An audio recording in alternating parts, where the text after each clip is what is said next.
have been on a quest over the last couple of years to find affordable camping gear that's high quality. And today, we're testing the cheapest hot tent and stove that I could find that's made in the USA. So come camping with me and we'll see if this gear's any good. Gear up and get outside.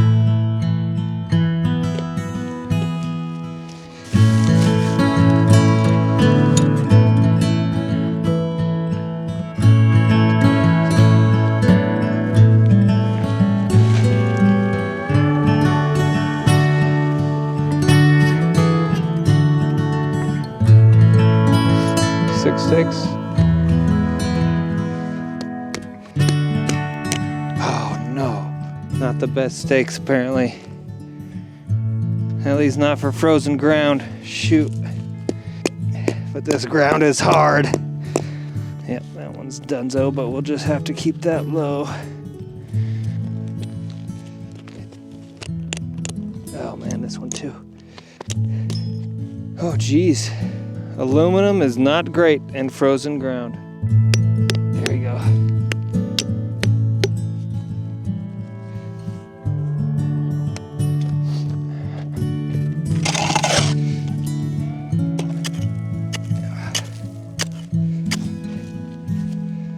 Alright, let's check that. I've got a hot tip. I won't freeze. Look at that. Screwdriver for the win. Man, it is getting late, past 5:30. I'm losing daylight. I've got to hurry up and get this thing set up. When I set it up in my yard, it took like 5 minutes. It's super fast, but the frozen ground, the snow, the poor choice of where to place my tent, that's really kind of setting me back right now. Yeah, I'm gonna do a little excavating here too.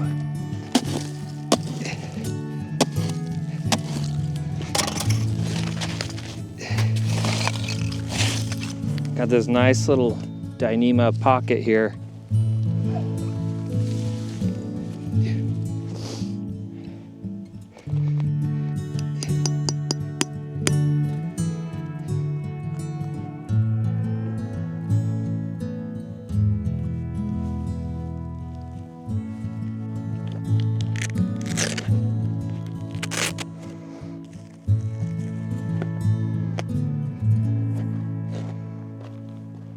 This is the Seek Outside Silex 1PXL tent with a stove jack. As I have it, the price is $269. While that might not sound dirt cheap, that is pretty reasonable for any quality tent, and especially one that's made in the USA. Seek Outside makes their tents in Colorado. The portable wood stove I'm showing you today is from Riley Stove Company out of Montana. This is the flapjack model, and the list price on it is $199 as of the time of filming. So does it even matter that these are American made? Just based on a lot of the comments on my videos, I know a lot of you appreciate American made outdoor gear. I know I do, and in part just because it's fun when you discover there's this local company making stuff for an activity you love, and they're just right down the street. I think that's part of it. You just feel connected to it, right? We also appreciate that it can keep some of that money in our own economy. It just feels good to support small businesses where you're from. That doesn't mean that you can't find any good gear that's imported. Of course you can. We live in a world of globalization.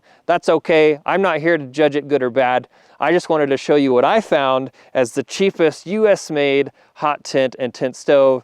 One thing about US made gear is it gets the reputation that it's always expensive. Now this is more expensive than say that cheapest hot tent and stove I found from Amazon or from Temu, all of which were made in China, but it's not terribly expensive. I would still consider it affordable for gear that's probably gonna last your whole life. Speaking of American made, today's sponsor is Veer Watches. Now they source some of their components from overseas, but they actually do all the assembly in the USA. It's quality made and it's a reasonable price. This one is solar powered. This is the C5 Tactical Solar, so I never have to worry about batteries going dead or whatever.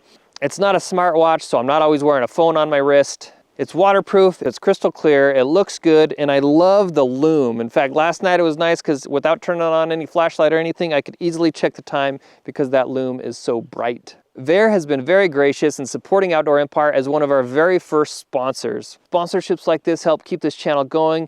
It helps me buy new gear to test and show you. So click on the link below and give Veer a try. I even wear it at church sometimes and people think I'm fancy. It's also super cool to be able to see exactly who made your tent. Mine was made by Rosanna. Looks like Barb helped. Thanks, Barb and Rosanna. How cool is that?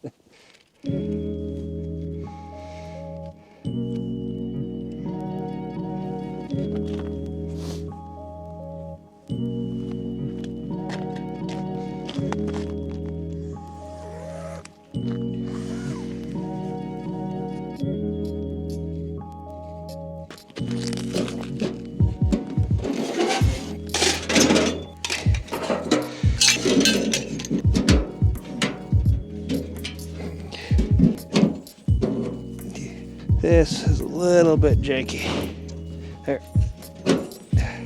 That's where you gotta stick that leg in. A little bit tight, a little bit janky. That's what you're working with.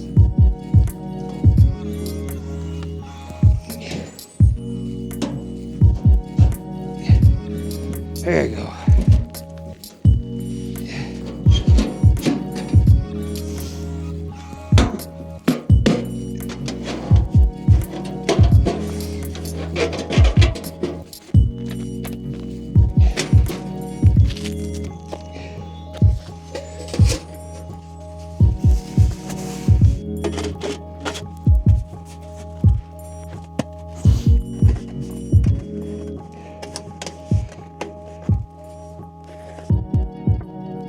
All right, let's get the first fire going in the new tent. A little bit of cheating, using some fire starters. I'm a very soft core camper when it comes right down to it. Given my late start, I sure am glad I brought some wood from home. Although I still might need to gather some more kindling.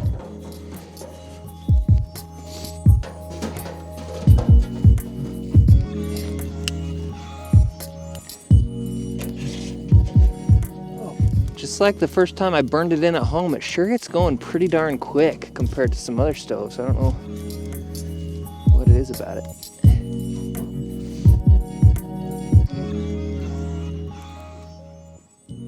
Check this out, we are in business. I am even sitting in a chair inside here.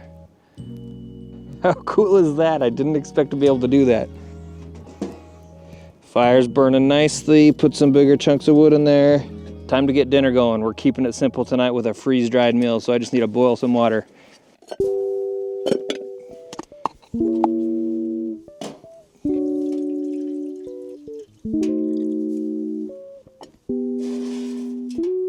You know, I was worried about the proximity of the pipe to the trekking pole here, but feeling that pole right there, it feels fine. It's pretty cool. I did turn the dampers down quite a bit here and here because it's such a small tent. I really don't need this big of a stove. My biggest concern is how close this spark arrestor is to the wall of the tent. It feels okay, especially once I turn the dampers down. It's not too hot now.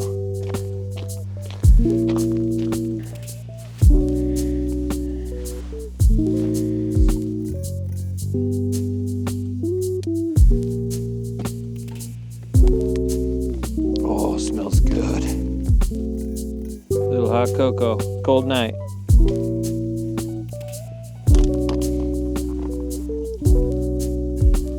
Bon appetit. Awesome that I can sit up in here on a chair. It's almost 8:20. It's about time I get my bed set up. Good night.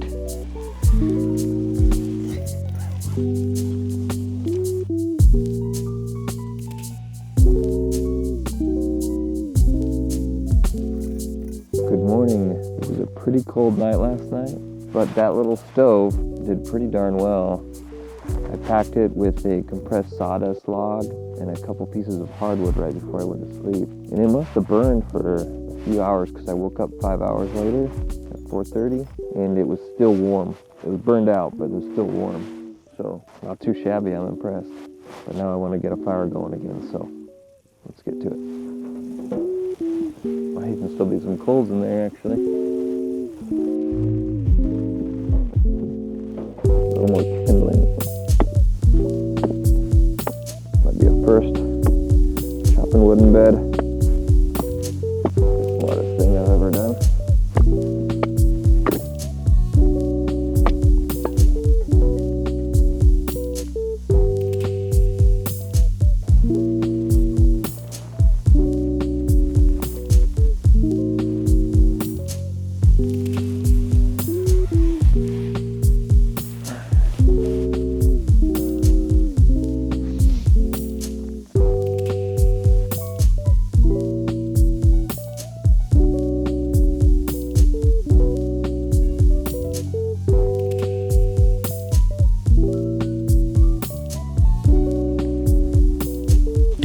my bed out, put my chair in, climb back inside, warm up, have some apple cider.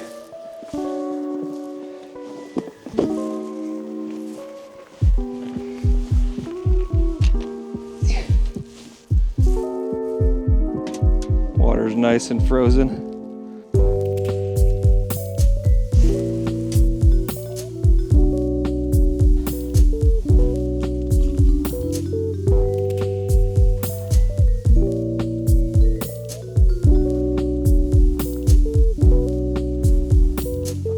After one night in this tent, honestly, I'm pretty impressed. It was super calm last night, no wind, no precipitation, so it's hard to say, how this is gonna do in harsh weather. I didn't have that experience, but that's fine. For my first time out, I'm happy to have it kind of easy with it. So I noticed a few things that I did wrong, user error. I could have pitched it better. It wasn't super taut, but a lot of that was because those stakes, after I broke two, and then started using screwdrivers to improvise. I thought, all right, I just need to get this thing up. Super toasty in here. Like a teepee tent, the shape of this tent is really beneficial for being a hot tent for wood stoves, because since air tends to rise, if you've got a lot of volume up high, you're not gonna feel that warmth down low as much. But since this doesn't have a lot of volume up high, although plenty, I mean, look, I'm 6'1", I'm sitting in a short camp chair inside, and I have head clearance, which is awesome. I honestly didn't expect to be able to sit up. The heat circulated really well in here. It stayed warm even down low. Now I was on a cot. I had a nice winter-worthy sleeping system, by the way. I wasn't just relying on the wood stove for heat, and I don't recommend you do that either when you go winter camping. But that stove is very efficient. It burns cleaner and it starts faster than other stoves I've used, including like my Winterwell Woodlander, especially the medium size. I attribute that largely, I believe, to the airflow. Because of that vent down on the bottom and where it's placed, I think at the very base of where that fire is burning. And then also that bigger 4-inch pipe, I think that makes a big difference in how well it gets going. Because I didn't have very much kindling, didn't have very much tinder. I did use a little fire starter, but still, that started so easy. Usually I'm having to fight it a bit. And I think those stoves with the smaller pipes, that's one disadvantage of them. This stove probably isn't the best suited stove for this particular tent. I was just trying to get the cheapest hot tent and the cheapest tent stove I could find that's made in the US. This might not be the most natural match, but at the end of the day, it still worked and I was pretty happy with it. So the cold temperatures got down to 19 degrees, and that was up top, so maybe it'd been a few degrees cooler normally near the ground. And then, but the high temperature was 124. Even just minutes ago when I got this fire going, it was up to 102. Boy, that stove heats up this tent mighty nice, which tells me a smaller stove in this tent would probably also do very well. I will note that I did bring my little carbon monoxide detector, and no issues the whole time I've been in here. One thing about this being, because this is a sill nylon material, nylon tends to stretch a bit, especially when it, I don't know what causes it. Probably changes in temperature, changes in moisture levels. So it's not as taut and as tightly pitched now as it was yesterday when I set it up. And I kind of expected that, knowing that these tend to sag a little bit. I imagine under a heavy snow load, this one would be probably sagging a lot. And so you'd really want to be kind of concentrated in the middle of the tent in order to not have your feet sticking out and getting snowed on or whatever. Me, being a taller guy, totally comfortable. Even with that stove, I still had about a foot of space between the stove and me, which I felt totally comfortable with. I wasn't worried about. 2 people is a no-go. I could maybe get a dog, but probably not my big old sheepdog. With no stove in here, I could easily sleep me and my son in here, something like that too. So I'm pretty excited about this tent. Honestly, I love this design. It's a different tent. I've never slept in a tent quite like this. It's just a well thought out, well-designed tent. A little bit more on the pricing of this tent. Now, I got it for $269. The base price on the Silex 1P XL is $209, but it's another $60 to add that stove jack. You can pay Seek Outside another $55 to have them do the seam sealing. If not, they send you the seam sealer you need, and you can do it yourself. I did all the seam sealing at home, not in ideal conditions. It should have been a little warmer, but I didn't have that luxury in the winter in Idaho. So I just went ahead and set it up in my yard because it should be under tension. Turns out I didn't even necessarily need it for this trip, but it's ready for the next one, I guess. Holy cow, as I say that, it is starting to snow a little tiny bit. That's hilarious. But then there's blue sky, so that's not gonna last. That's funny.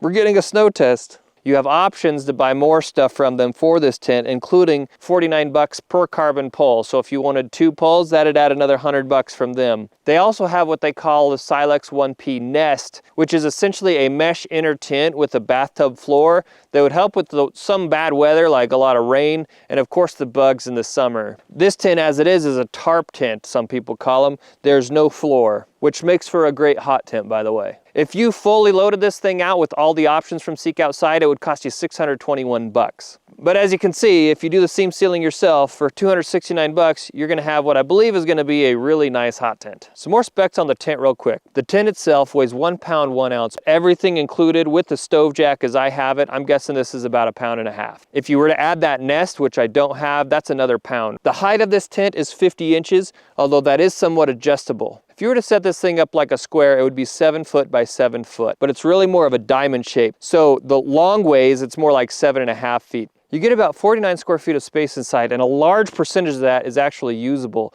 not only for people, but for gear and your stove. And I'll say compared to other one-person tents, this is quite sizable. The fabric is a 30D Cordura ripstop sil nylon material. Its hydrostatic head rating, or its waterproof rating, is 3,000 to 4,000 millimeters.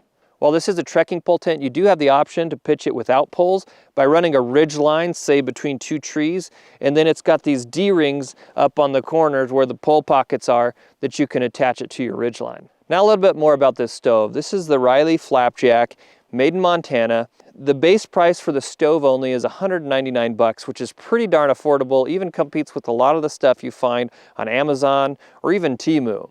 However, that doesn't include some parts that you must have, like the flue pipe, the chimney. But this is just a standard 4-inch, standard for the US anyway, HVAC pipe, and you can buy those at the hardware store. But even Riley Stove Company sells these. These are 15-inch segments, and I think they were like $8 a piece. But there's some additional add-ons, and I'll be honest, I got sucked into a lot of them because I thought they were pretty interesting. So besides buying the stovepipe, I also bought that mini shelf for $29, the chimney damper, which is the flue adjustment inside in line with the pipe.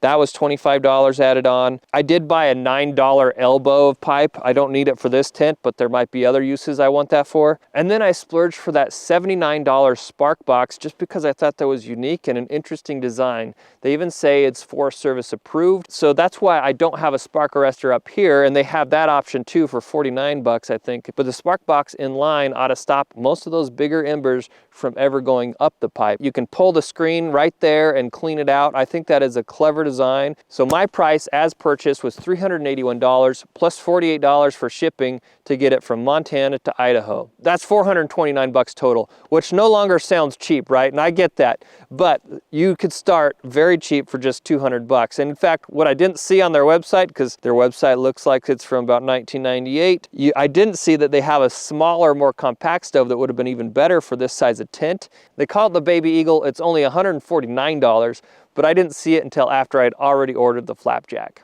This stove weighs 7 pounds.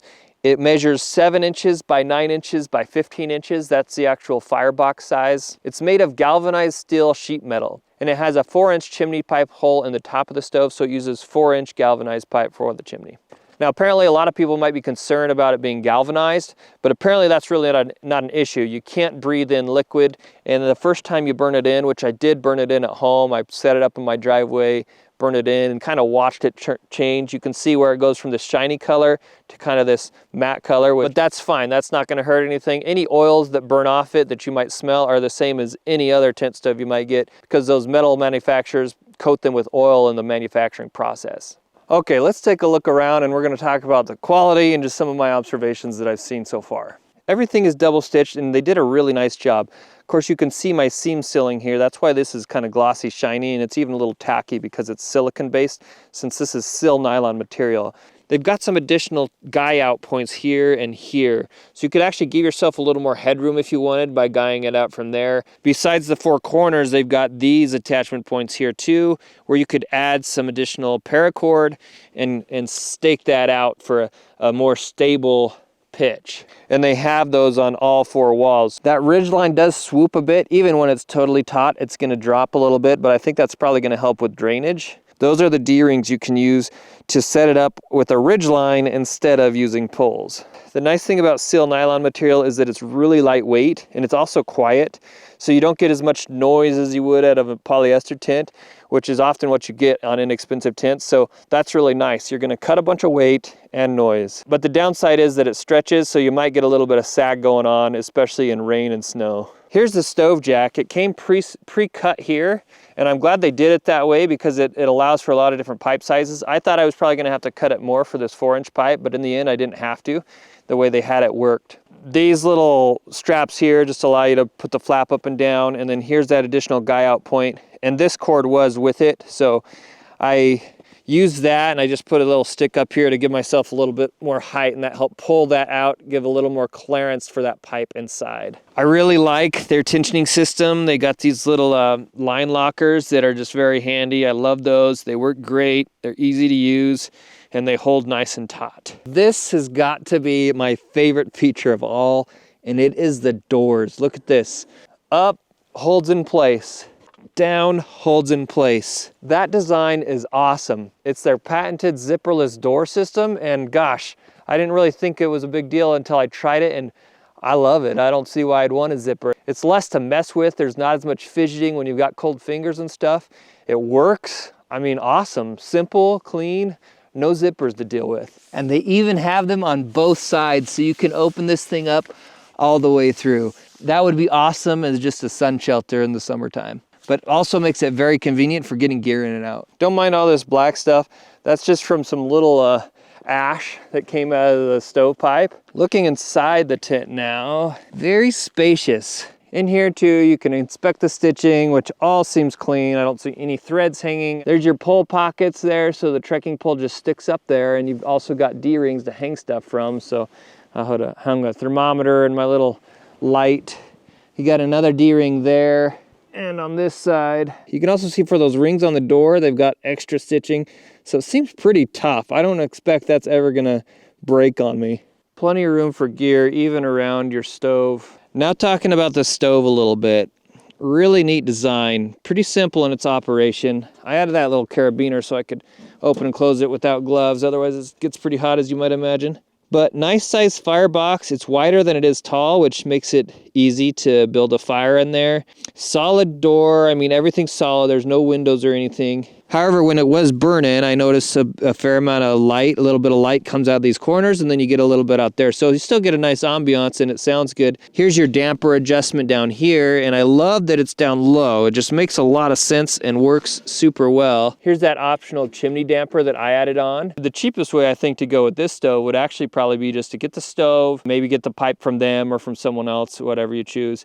And then you could make your own spark arrestor with some mesh for darn cheap, or stuff you find around the house. You don't have to buy something special for that, but I do think it's smart to have them. Well, here's that little shelf. It functions pretty well. The shelf must go on this side because it attaches there and then down lower. But this side is if you get their optional water tank, which I do not have. You can kind of see here on the bottom, that's a little bit thicker. I think that's their air-cooled bottom that they talk about. And that just is gonna help your stove last longer. See, here's the actual bottom that you build your fire on, but it's a little bit thicker there. And supposedly the galvanized versus non-galvanized sheet metal anyway means this stove should last a lot longer than the averaged sheet metal built stove with a similar gauge metal. You see how there's those creases there? Well, that's because this is designed to not warp. That should mean you've got a stovetop to cook on for a good long time. There's nothing fancy about that pipe connection. There's no like flange or anything, so it's a little bit janky to get in there, but it does the job. And I think that was my overall first impression with this stove, is that it does seem a little bit janky. Compared to others that are just welded and really nice finishes, this doesn't have all that. You know, it's rivets, it's bent sheet metal, there's some rough edges. The way those feet go in there is a little bit rough, but one, it works, it all functions. Two, it does cut weight, and when you see this operation this guy has going on, It's kind of cool. I actually called him up before I ordered it because I had a couple questions, and the guy answered the phone. This guy who's been making them for 42 years in Townsend, Montana, a little town, and he answered my questions quick. He sent it out like that day or the next. I got it super fast, and that's kind of one of the benefits, I think, of buying an American-made product, especially from a small business like Riley Stove Company, is you just get great service in general, not everybody, but from him anyway. I was just really impressed by that experience, and that's the kind of stuff that makes you want to buy from local folks. He even called me back the next day, actually, when they shipped it out, because they shipped it to my business address instead of my home address, and he got it switched for me, and anyway, really cool, great service. Let me just show you what it looks like with the sleeping system in here. I did adjust where the base of the trekking poles were placed just slightly to kind of optimize it, both for the stove and for the cot. And so they're not perfectly centered below the pole pockets, but that works just fine. That's kind of a nice thing about this. I'm 6'1". This is a full-length cot, just low to the ground. Here's what it looks like for me. When I put that door down, I was completely covered. There might have been a corner of a cot sticking out or something, but I didn't care. If it was raining, maybe I would have. Man, that door, love that door. There you go. If you're curious what I'm using here, I've got this cot from Alps Mountaineering. They just sent it to me to try out. It's called their Ready Light cot. Then I've got the REI Helix air mattress there. And this is the Sea to Summit Ascent 15-degree down sleeping bag. I'm not a big fan of mummy bags usually, but I like this one. It's a little boxier than most. Got a little extra space and then zippers on both sides, so I don't feel quite as constrained. You can even snap the things up here and stick your arms out. So that's what I was doing this morning when I was getting the fire going. Helped me keep warm. And then I got a Nemo Pillow and also a Nemo liner here. So since it was really cold last night, it got down into the teens. That was perfect. So I would recommend this tent for someone who really likes to get in the backcountry and do some backpacking, but also might just want something that's versatile for car camping or winter camping on occasion. I love how versatile it is in the ways you can set it up. Trekking poles, carbon fiber stays, you could use sticks from the woods if you needed, a ridge line, no sticks or poles at all. You could get that nest for inside or not. You can use it with a stove or not. You could have one person or maybe one person and a child without a stove or a dog. I mean, there's a million ways you could use this tent, and I think that is one thing that's super awesome about it, especially since the whole package comes in under 1.5 pounds. I think it also is a great fit for hunters, especially backcountry hunters. If you're just a backpacker, I think it's a worthy tarp tent that you should consider. The stove, I think, makes more sense for car camping or maybe backcountry campers and hunters that use horses or pack mules or llamas to get in the backcountry. But for car camping and smaller tents, anywhere from 1 to maybe 4 or 5 people, that could be a great option of a stove. What do you think? Would you give this inexpensive American-made hot tent and stove a try? Let me know in the comments. And also, subscribe to our email newsletter, The Honey Hole, because I send out awesome deals on outdoor gear, and I really try to highlight affordable and budget-friendly stuff. I also tell stories about adventures and different things that you might enjoy.